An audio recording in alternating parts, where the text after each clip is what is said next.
Bonjour à tous. Un samedi 31 octobre, veille du 1er novembre. Sans François Morel, vous en conviendrez, on se suiciderait.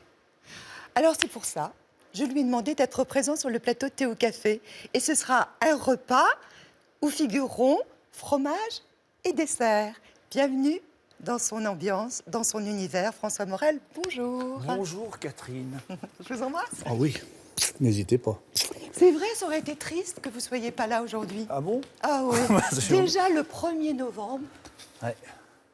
c'est pas un week-end très gai. Hein. Ben non, je vais aller voir ma maman. Ah, Demain. comment va-t-elle? Elle va pas mal.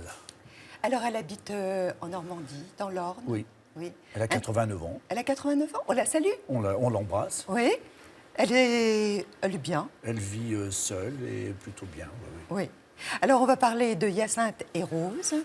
Ce sont des grands-parents. Voilà, c'est un petit-fils qui va en vacances chez ses grands-parents. C'est pas nécessairement vraiment autobiographique, on l'évoquera, mais pas loin quand même. Hein. Il y a des relents quand même de ce que vous avez aussi pu vivre.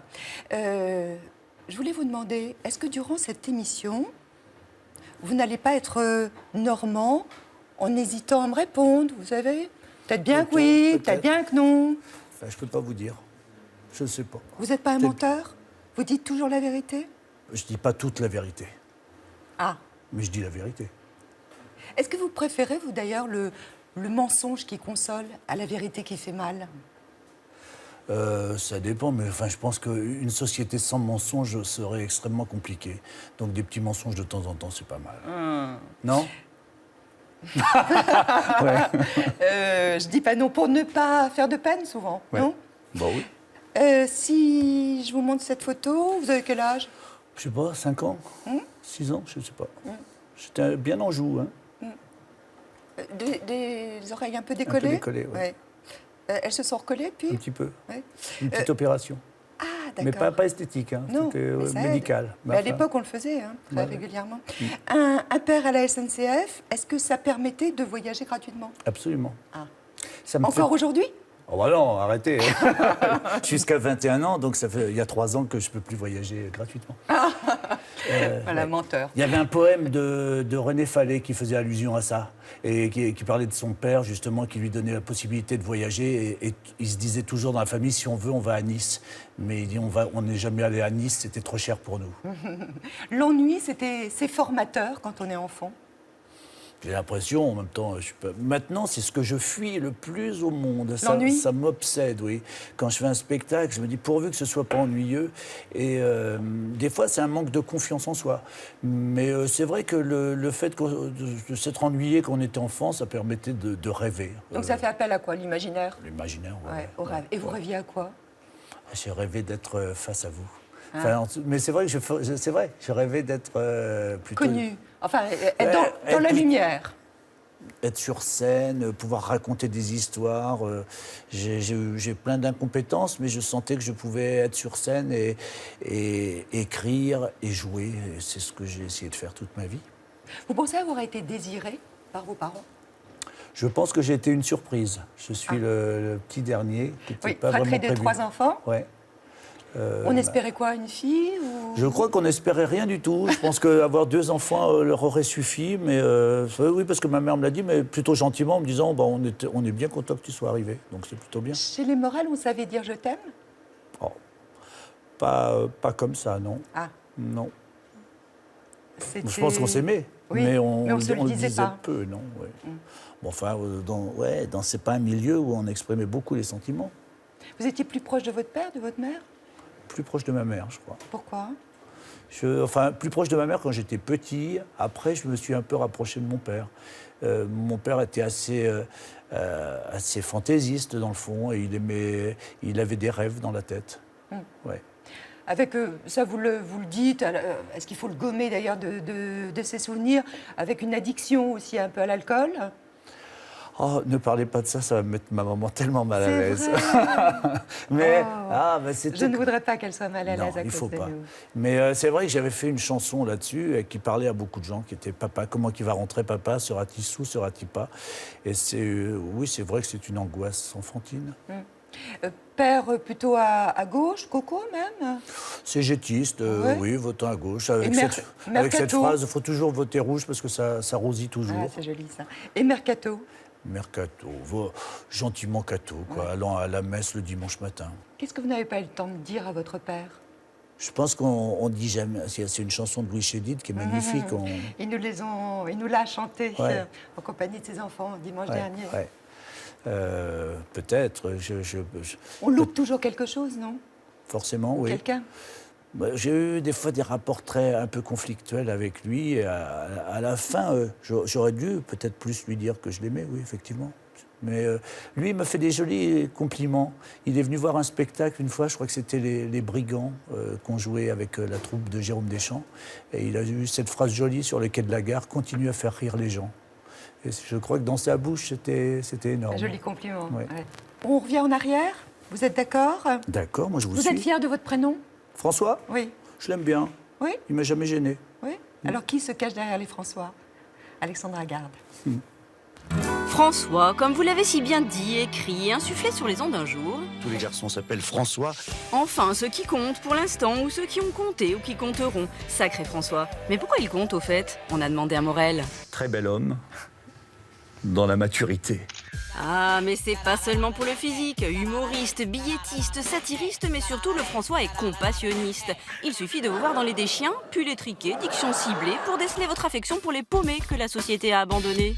Comment vous allumez la télé, vous? Ben, comme ça, oui.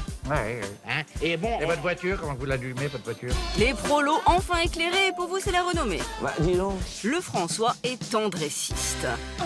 1, 2, 3, hop!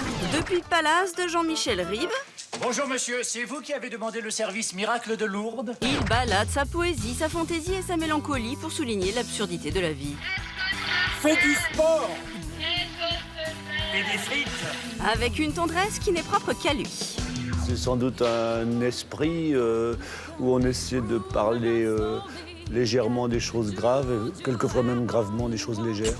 Le François est indignationniste. Depuis 6 ans sur France Inter, il caresse et croque d'un ton léger qui ne l'empêche pas d'aborder des sujets engagés. La politique aujourd'hui, c'est les galeries Lafayette. On trouve de tout.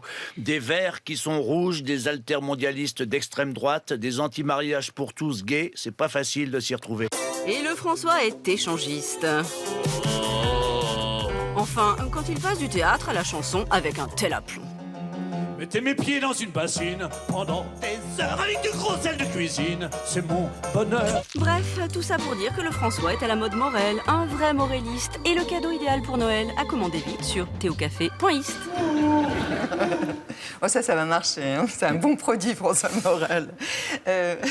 Vous êtes devenu célèbre grâce à la télévision, en fait, grâce aux Deschiens. Ouais, Ouais. enfin célèbre, oui. Si. J'ai un petit nom, quoi. Ouais. Elle vous a appris quoi, la télévision?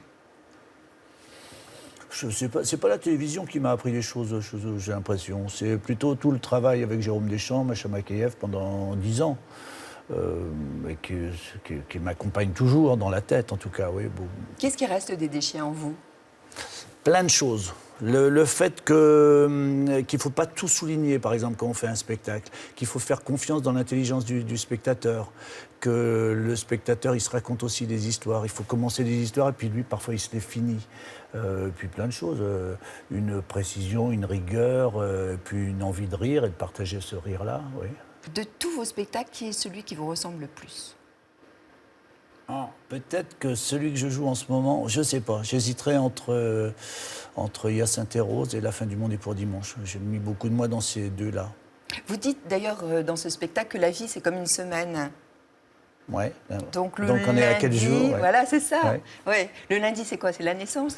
Lundi, ouais, la jeunesse, tout ça. Le mardi, c'est la jeunesse. Mercredi, c'est l'âge adulte. Le jeudi, c'est le début du déclin, etc. Et nous en sommes où, là? Ah ben, on ne sait pas. Aujourd'hui, on est quel jour? Samedi? Je le crains. Oui. Donc vous avez très peur du dimanche ou pas? Je ne pense pas tellement, finalement. Où je m'arrange pour me servir de mes angoisses dans les spectacles. Alors, je dis que j'y pense pas, mais j'y pense tout le temps. C'est-à-dire que dans les chansons que j'écris, dans les textes, même dans les chroniques, la mort est finalement assez présente. Et de quelle manière les absents, justement, ceux qui sont partis, sont présents dans votre vie? Mais moi, je crois que je fais des spectacles pour ça, pour réveiller Les morts? les morts. Ouais. Un peu, oui. Enfin, Vous avez des fantômes comme ça autour de vous? Ils sont sympathiques, ils sont présents, ils sont très bienveillants. ils sont attentifs. Ah oui, oui. Et oui, oui, plein de gens, des gens de ma famille, mais aussi, il y a quelqu'un comme Serge Rousseau, par exemple, qui était un grand agent de chez Armédia, qui a créé Armédia, et qui n'était pas du tout mon agent, mais qui était un ami. Je pense souvent à lui, et je pense souvent à son regard extrêmement bienveillant. Et quand je fais des chansons, quand je fais des spectacles, je pense à lui, et je pense à sa réaction et à son rire merveilleux. Vous avez aimé la série 10%? Oui, beaucoup. Bien faite. Hein. Ouais, j'ai beaucoup aimé notamment les relations mère-fille entre Nathalie Baye et Laura Smet. Ouais, c'est formidable. En jouant le bourgeois gentilhomme, vous avez souvent dit que vous n'étiez pas légitime, que vous ne vous sentiez pas légitime. Alors sans doute au début, c'était une mise en scène de Catherine Liégel. Est-ce que vous avez, vous, le sentiment de vous être embourgeoisé? Je me suis un petit peu embourgeoisé. J'ai ma tante Simone, la première fois qu'elle est venue dans ma maison, elle m'a dit « Oh François, mais t'es un bourgeois » en voyant ma maison. Et pour elle, c'était un compliment. C'est-à-dire, j'avais réussi à acheter une maison et avoir une maison voilà, assez confortable. Donc, alors que pour moi, bourgeois, c'est évidemment une injure. Je me suis forcément embourgeoisé par rapport à mes parents, oui. Vous dénoncez souvent dans vos chroniques, notamment sur France Inter, l'arrogance de l'argent. Elle se traduit comment, cette arrogance? Je crois que c'est même l'arrogance tout court qui m'agace. Comment elle se traduit? Par l'impression justement de se sentir toujours légitime quoi qu'il arrive, alors que c'est bizarre que j'ai dit, parce que finalement je me trouvais très légitime dans le bourgeois gentilhomme. En tout cas à la fin, après mon travail, peut-être que j'avais une inquiétude au moment du début, mais après non, je trouvais que je pense que même Molière l'a écrit pour moi. Ce rôle. Le cinéma. Alors là, vous avez dit aussi quelque chose que vous ne l'aviez pas pris suffisamment au sérieux. C'est-à-dire le théâtre a occupé toutes mes journées. Donc c'est un reproche que vous vous faites. Vous auriez bien aimé en faire davantage. J'aurais bien aimé, oui. Mais ça s'est fait comme ça, voilà. Je sais pas. Vous avez quand même embrassé sur la bouche Ornella Muti. Oui, pas mal.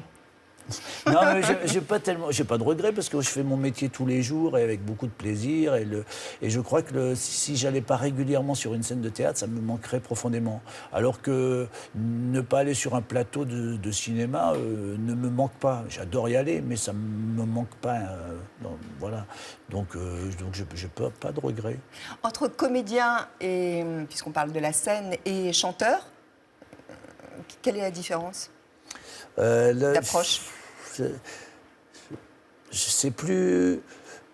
J'ai l'impression qu'on est plus à nu quand on est chanteur. Ah bon? On est juste à un micro, comme ça, face aux gens, et on doit. Je crois que même le fait d'avoir chanté m'a fait jouer différemment après, en tant que comédien. Je pense qu'il y a presque pas une impudeur, mais je crois, plus loin dans l'émotion aujourd'hui, dans les spectacles que je joue, me semble-t-il, qu'avant. J'ose plus l'émotion et pas seulement le rire. Grâce à la chanson? Peut-être, oui. C'est plus frontal, il y a un truc plus frontal dans la chanson. Voilà, peut-être où on se dissimule moins. Comment va Raymond Viret? Raymond va bien. C'est votre prof de chant? Oui. Ouais. Vous continuez toujours? Elle trouve que je suis un mauvais élève. On a une relation amicale, parce qu'elle trouve que je ne suis pas assez présent. Donc je devrais aller la voir au moins 2 fois par semaine et je ne le fais pas. Ouais. Voilà. Vous pourriez nous fredonner quelque chose? Qu'est-ce que vous avez dans la tête là à l'instant? Un rien me fait chanter, un rien me fait danser. Quoi d'autre? Encore? Les jours de repassage dans la maison qui dort, la bonne n'est pas sage, mais on la garde encore. On l'a trouvée hier soir, derrière la porte de bois, avec une passoire se donnant de la joie. Que du traîner. Là, c'est traîné, oui. Ouais. Quand on écrit une chanson pour Juliette Gréco, quels sont les écueils à éviter? Je crois que pour moi, il ne fallait pas que je sois trop sérieux. Parce que c'est arrivé plusieurs fois qu'on soit sollicité pour participer au dernier disque de Juliette Gréco. C'est arrivé 2-3 fois. Et à chaque fois, je crois que je m'appliquais beaucoup et je mettais trop de sens en me disant après tous les grands auteurs qu'elle a chantés, Vian, Gainsbourg, ça met la pression. etc. Ça met la pression et je mettais trop de sens. Et un jour, avec Antoine Salaire, j'ai eu une idée, on s'est dit, faisons-la vite, et voilà. Et c'est ce qui lui a plu, je crois, c'est-à-dire la légèreté. Selon vous, les chansons, elles ont un sexe? Elles sont sexuées? Ben, je sais pas, certaines, mais pas toutes, pas systématiquement. Il y a des chansons, ça c'est marrant, il y a des chansons qui ont été justement chantées par Gréco et aussi par Bourvil, voire par Claude François. Et ça m'a surpris parce que j'ai découvert une interprétation du Joujou extraordinaire. Alors par Juliette Gréco. Ouais, je l'ai entendu récemment. On va la recevoir bientôt, on lui posera la question. Ah oui, demandez-lui Qu'est-ce si qu'elle a ressenti? si elle l'a vraiment chantée sur scène, cette chanson. D'accord. Ça m'épate. D'accord. Dans Thé ou Café, François, on aime bien faire des surprises. Alors, Alexandra Garde et Pierre Coussier, oui, vous ont amené dans un drôle d'endroit, et très bizarre cet endroit, où vous n'étiez jamais allé. À vous de trouver. Bonjour, ça va? Ça va, Est-ce que vous aimez les surprises? plutôt. Premier indice, on va dans un endroit bizarre, chéri des surréalistes. Breton, Dali. Ça m'intéresse. Deuxième indice, c'est le paradis des animaux depuis 2 siècles. Ah, c'est pas le musée de la chasse? Non? Troisième indice, ça a pu vous inspirer pour certaines de vos chansons. Il ne faut pas tirer sur la queue des panthères. Vous savez où on va? Par là. Ah oui, j'adore. C'est une boutique curieuse, mais ça m'intéresse d'entrer dedans parce que je suis un peu curieux comme garçon. Vous venez, non?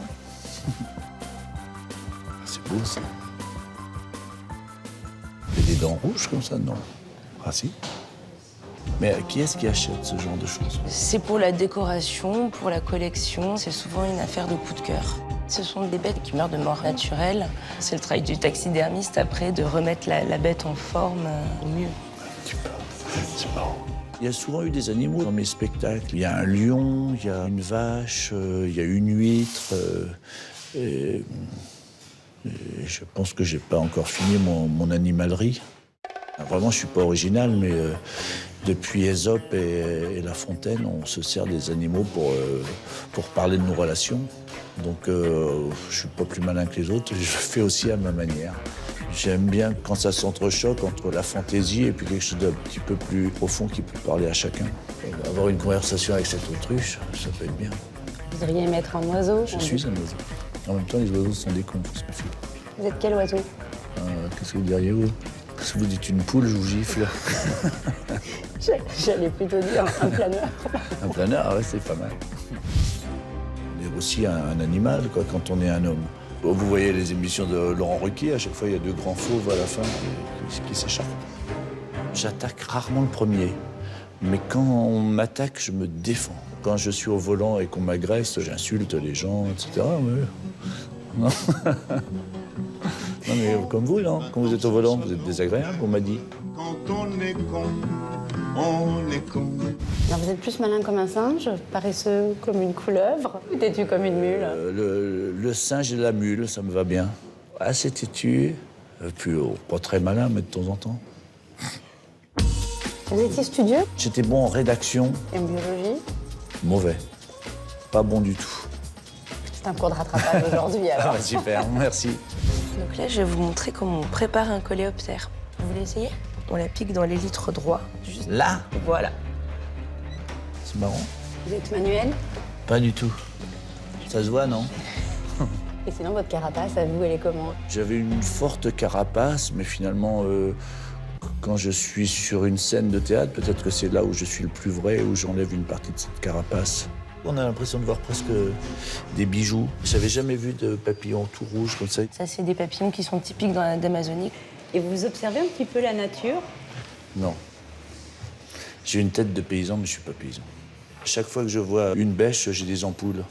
J'étais toujours passé devant ce magasin-là, que je trouvais toujours un petit peu étrange, poétique, et j'étais jamais entré dedans. Donc vous avez bien fait, c'est une bonne idée.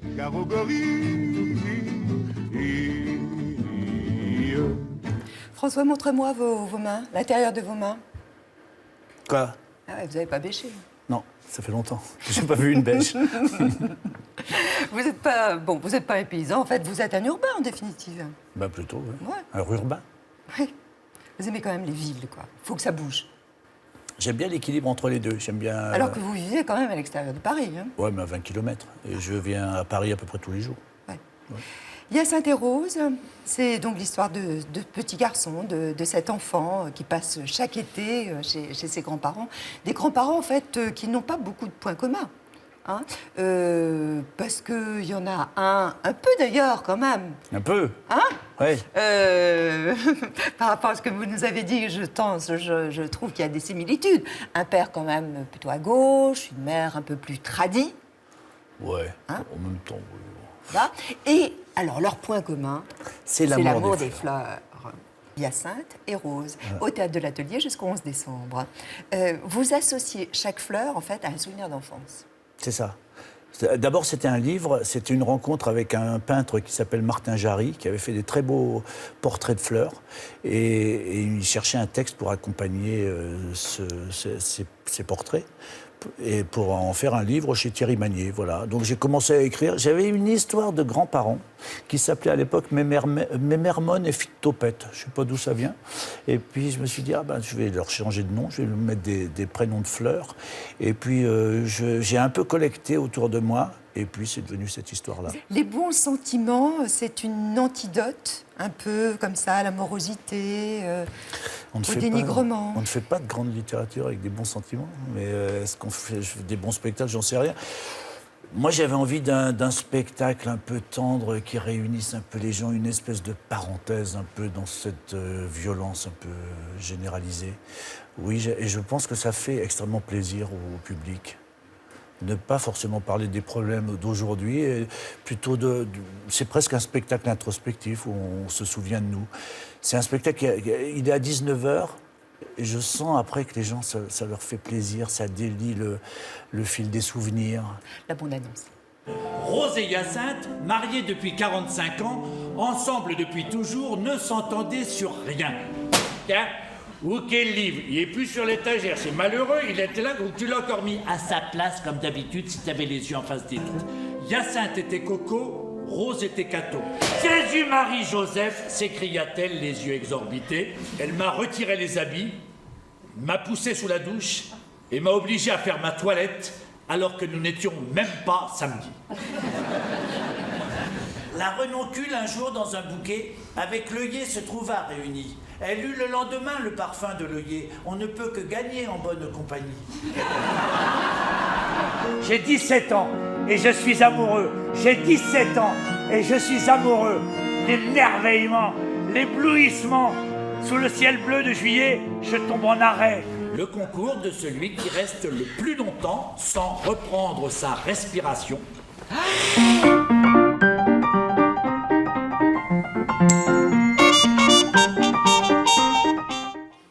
Vous avez quand même comme matière, toujours, hein, même et aussi dans les chroniques sur Inter, votre matrice, c'est quand même l'enfant, c'est les souvenirs. Oui, sûrement, oui. Mais ça m'échappe un peu. J'ai lu une phrase de Boris Vian que je trouve magnifique, qui dit « Cette histoire est totalement vraie puisque je l'ai inventée ». Et je pense que si j'étais plus proche de ma réalité, peut-être qu'elle parlerait moins à chaque spectateur. Est-ce que c'est un gage de liberté d'être sur scène, encore davantage que d'être en direct sur Inter? Je suis libre à peu près partout. Partout. Et oui, j'ai une liberté totale sur France Inter. Oui. Je ne montre mon billet à personne avant de le dire, et j'essaie de m'amuser. En plus, je suis pas un vrai professionnel du rire, par exemple. Je suis pas un vrai humoriste. Je fais absolument ce que je veux. Si je suis indigné, comme vous disiez tout à l'heure, je peux le dire. Si je suis en colère, je suis en colère. Si je veux être juste fantaisiste et m'amuser avec Higelin ou avec Catherine Deneuve, je peux le faire aussi. Je fais exactement ce que je veux. Et il me laisse faire absolument tout ce que je veux. Vous dites quand même que la colère est parfois mauvaise conseillère. Oui, ça fait arriver. N'est-ce pas? Alors, c'est vrai qu'il y a eu cette fameuse chronique sur Christiane Taubira, enfin, non pas sur Christiane Taubira, mais sur cette petite fille là, qu'elle a rencontrée à Angers, qui lui avait dit c'est pour qui la banane, c'est pour la guenon. Et là, vous vous êtes dit, je suis allée trop loin. C'est-à-dire, je trouvais ça exagéré d'insulter une jeune fille de 15 ans devant 1,5 million d'auditeurs, moi qui ai 55 ans. Donc après, je me suis repris. Mais c'était le cri de la colère. Et après, je me suis repris 15 jours après pour dire je retire juste petite conne, parce que je n'ai pas de traité de conne, mais en même temps, je vais t'expliquer pourquoi j'ai dit ça et pourquoi j'étais en colère. C'était pas pour défendre Madame Taubira, parce que Madame Taubira est une femme de culture qui peut tout à fait se défendre elle-même. C'était en imaginant une petite fille qui a 12 ans, qui veut bien travailler à l'école, qui a la vie devant elle et à qui on dit, même si tu as 50 ans, même si tu as réussi ta vie, on te traitera encore de guenon, et je trouve ça insupportable. 3 minutes à l'antenne, ça correspond à quel temps de travail? Ça dépend des fois. Mais souvent, celles qui me prennent le plus de temps à l'écriture ne sont pas forcément les meilleures, j'ai remarqué. Donc ça peut être entre une demi-heure et ou 4 heures, 5 heures, oui, ça dépend. Mais souvent, le moment de l'écriture peut être parfois rapide, mais ça m'occupe beaucoup l'esprit avant de me mettre devant l'ordinateur. Et de trouver l'idée. Et de trouver l'idée, ouais. Vous connaissez le bonheur, vous? Je crois pas, non. Des moments de bonheur, oui. En tout cas, vous l'insultez. Ne me parlez pas du bonheur. C'est un salaud. Un vrai salaud, un dissimulateur, un sale type qui se cache, un sale mec qui ne joue pas franco. C'est un genre de cambrioleur, un pickpocket, un détrousseur. Quand il est là dans la maison, entre les 4 murs, il est invisible, il se cache, il se camoufle. On ne sait pas qu'il est là. Salaud de bonheur. Il entre par effraction, il est malin. Il est maquillé, il ne dit pas son nom. Mais c'est quand il part qu'on s'aperçoit de son absence. C'était donc ça le bonheur. La vie avec des projets, des sourires, des dîners aux chandelles. La vie avec des voyages, des amis, du médoc, des petits farcis, des déjeuners au soleil, de l'insouciance et des roses trémières. C'était donc ça le bonheur. La vie avec un chien qui gambade, un enfant qui réussit pour la première fois à faire du vélo sans les stabilisateurs, une femme à la peau douce, un chasse-spleen empoussiéré, oublié puis retrouvé dans la cave. C'était donc ça le bonheur. On ne l'a pas vu venir. On l'a juste entendu s'en aller. Votre chronique, sans doute une des chroniques les plus émouvantes de cette année, c'était le 9 janvier. Ah oui. Oui, c'était après l'horreur de Charlie Hebdo. Là, ça a été d'un trait. Vous avez pu l'écrire très rapidement. Ouais. Je trouvais que ce n'était pas justement la plus difficile à écrire. Ce qui était plus difficile, c'était 1 semaine après, 2 semaines après, 3 semaines après, quoi dire encore. Et vous connaissiez bien, vous, Charles et Cabu? Je connais bien Patrick Pelloux, qui est un ami, et par Patrick, j'ai connu Charb et Cabu. Il se trouve qu'au mois d'octobre précédent, on avait fait un spectacle ensemble à Châlons-en-Champagne où Cabu et Charb avaient dessiné autour de mes chansons. C'était une soirée absolument magique, magnifique, où ils me faisaient des surprises tout le temps, où ils avaient l'un et l'autre un esprit, un humour formidable et aussi une espèce de grande modestie et gentillesse vis-à-vis de tout le monde. Et je dirais pas que c'était des amis parce que je ne les connaissais pas assez, mais on était sur le chemin de l'amitié. La dernière fois que j'ai vu Charb, on avait le projet de faire un dîner chez moi. Voilà, donc c'est des gens. Vous imaginez où, là, François? Ils sont dans la tête et dans l'esprit de plein de gens qui pensent à eux, en tout cas, et pour qui ce sont des gens qui nous manquent terriblement. Moi, c'était des gens que j'aimais. Mais Cabu, comment tuer Cabu, qui était d'une gentillesse inouïe, qui était d'une humanité totale, je crois qu'on ne se remettra jamais tout à fait de cette histoire. Sans doute, un de vos amis s'en remettra encore moins. C'est Patrick Pelloux, effectivement. Et puis, il y en a un autre aussi... c'est Daniel Pénac, qui est un ami de 25 ans. Et alors, à tous les deux, on est allés les rencontrer pour leur demander de témoigner sur vous, François Morel. À charge ou pas? À charge, bien sûr. Ah oui, c'est là. En amitié, il y a des coups de foudre. Exactement comme en amour. Il y a des coups de foudre. C'est tac-tac, c'est absolument instantané. Et donc, ça s'est passé comme ça. Mais il y a 25 ans. Hein. L'amitié de François, c'est un truc, c'est un de mes socles. Hein. On s'ennuie jamais avec François. C'est peut-être ça, un des signes de l'amitié, c'est-à-dire qu'on peut passer du temps dans le silence et on s'ennuie pas. Il n'y a pas plus ennuyeux que deux amis qui s'entendent et qui s'entendent tellement qu'ils peuvent ne rien se dire. Donc vous êtes là, ces deux potiches. Qu'est-ce que c'est ça? C'est des amis, alors on voit deux potiches comme ça, sur une falaise du Vercors, à regarder le paysage. Je suis très content parce que je l'ai remis à la course à pied, donc ça c'est bien. Qui gagne? Les chaussures.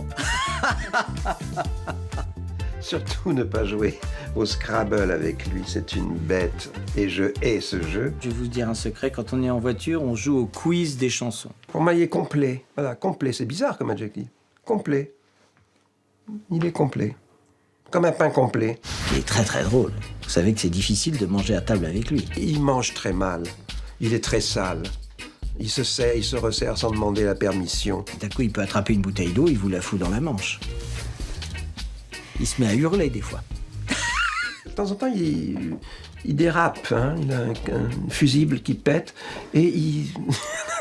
Alors, il dérape. Et là, on ne sait pas. On ne sait pas ce qui va se passer. C'est la classe même. Surtout quand il met ses chapeaux, on a l'impression qu'il a mis des pots de chambre. Mais c'est bien, c'est bien. Ce crétin est un garçon très distingué, en réalité. François est profondément gentil. Et je suis dans un métier où la bienveillance, la gentillesse est quelque chose qui compte. Qu'est-ce qu'on vous souhaite pour les 25 prochaines années? S'il vient pas à mon enterrement, j'irai pas au sien. Mais attention, le Morel est encore jeune. Vous croyez qu'il est vieux? Pas du tout. Il a à peine fini l'adolescence. Vous allez voir. Quelque temps. Patrick Peloux, Daniel Pénac, ça fait plaisir? Ah bah oui, ils sont bien, non, mes copains? Bon Scrabble, ça on le saura. Il paraît que vous êtes très très bon à la pétanque.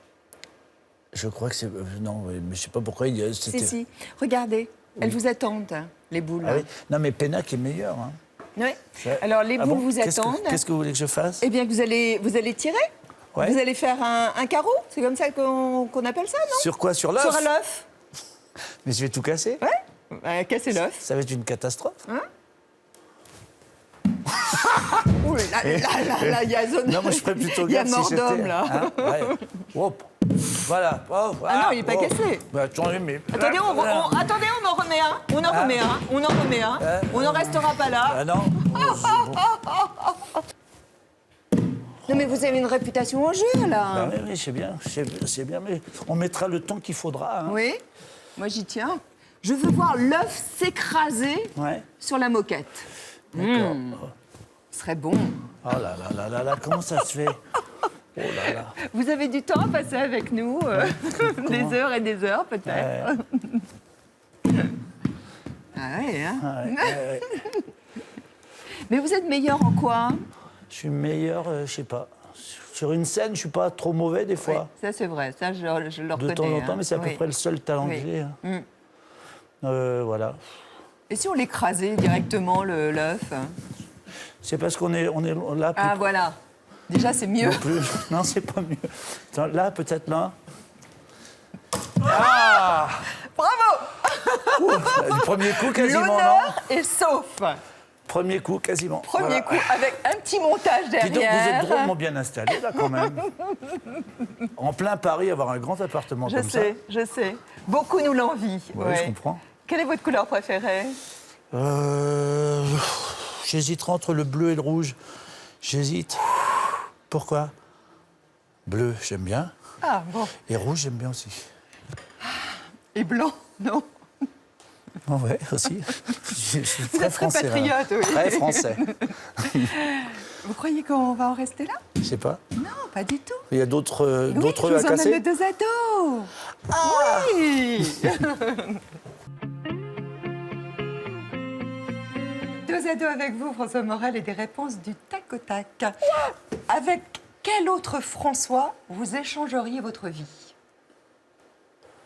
François... François... Mais je crois que j'aurais pas envie d'échanger ma vie. Pas du tout avec François Hollande, parce qu'il y a trop de soucis. Et le pape non plus, parce que les robes ne me vont pas. Un rituel, François, avant d'entrer en scène? Faire un petit salut à Antoine Salaire. Votre musicien. Physiquement, qu'est-ce que vous aimeriez changer en vous? J'aurais un nez plus court, ça m'aurait plus plu. C'est trop tard? Ouais. Quand vous allez au restaurant avec Christine, qui paie l'addition? Bon, c'est souvent moi. C'est moi tout le temps, je crois. Mais ça me va. Une mode qui vous agace? Qui m'agace pas vraiment, mais j'aime pas beaucoup tous les piercings et tout ça, non. C'est-à-dire, ça me fait mal pour eux. Et surtout autour du nez, de la bouche, tout ça. Je dis, oh là là, oh, oh, oh, oh. Ah, ça peut même aller plus loin. Le mot... Oh, très bien. Qu'est-ce que vous vouliez dire? Le mot de la langue française que vous aimeriez rayer du dictionnaire? Brainstorming. Si Dieu existait, qu'aimeriez-vous qu'il vous dise? Quand j'arrive, il me dit, non mais je veux pas te voir ici, tu retournes d'où tu viens. Votre plus grande extravagance? Ma plus grande extravagance, c'est de monter sur scène à chaque fois. La dernière fois que vous avez pleuré? J'ai pleuré beaucoup en janvier dernier. Je ne suis pas sûr que c'était la dernière fois. Moi, j'aime bien pleurer aussi confortablement au cinéma. Donc, à chaque fois que je vois un film triste, je n'hésite pas à pleurer. J'aime bien. La chanson qui vous rend allègre, joyeux? Je crois que c'est Traîné. Ah bon? Ouais. Un rien me fait chanter, un rien me fait danser, un rien me fait trouver belle la vie. Mais c'est une toute nouvelle chanson. Ouais, je viens de découvrir. On retourne au salon avec elle. Rien me fait plaisir, un petit désir, rien me fait sourire, l'âme ravie. Quand le ciel est joyeux, je me sens le cœur tout bleu. Mais quand j'adorais aller le voir, ouais. Mais enfin, il me manque pas, parce que je l'écoute assez souvent. Ma mère, la France de mon Dieu, et puis les femmes, Vous trouvez pas d'ailleurs qu'on l'a un peu oublié? Oui, hein. J'ai vu Gilbert Rozon, on l'a beaucoup évoqué là, il n'y a pas longtemps. Ouais. Donc, pourquoi pas ne pas faire un spectacle autour de Traîné?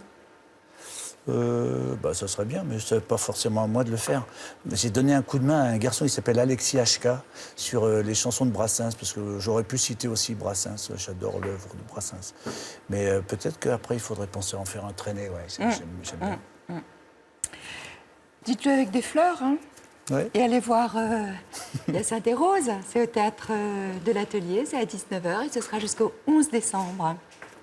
Je vous offre, mais vous l'avez, j'imagine. Je l'ai. Ouais. Et je l'adore. Je trouve que c'est un livre formidable. Jean-Michel Ribes, qui est votre ami, qui vous a beaucoup aidé. Hein, ah oui.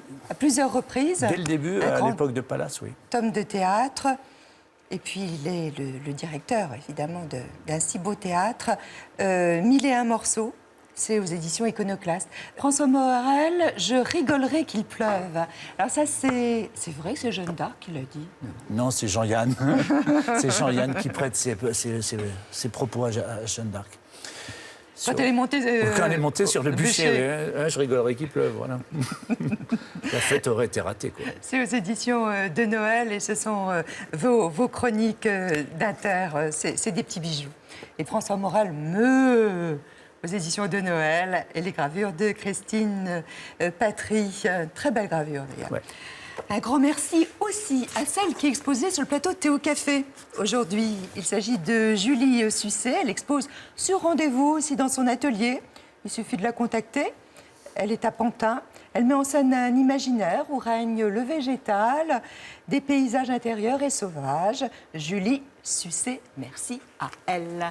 Demain, c'est Irène Frein, la femme de lettres, l'écrivaine, qui sera avec nous. Elle nous parlera de Marie Curie. Marie Curie prend un amant. Et effectivement, c'est cet épisode de sa vie qu'elle raconte par le menu détail, et c'est vraiment un très très beau récit. Et puis Marthe Villalonga aussi viendra nous parler d'un film sur la fin de vie. Passez une très très bonne journée, qu'elle soit belle, qu'elle soit souriante, et puis on se retrouve demain pour un nouveau Thé au Café. L'émission avec François Morel, elle est rediffusée. Ouais, elle est rediffusée cette nuit, ouais. Ah. Tant pis. Hein. Ça fait tard. Et puis, on peut la voir. Alors là, tout au long de la journée, sur plus.fr. Ça, c'est bien. Pas mal. Bon, merci de votre confiance et de votre fidélité. Merci, François. À bientôt. Au revoir. À demain.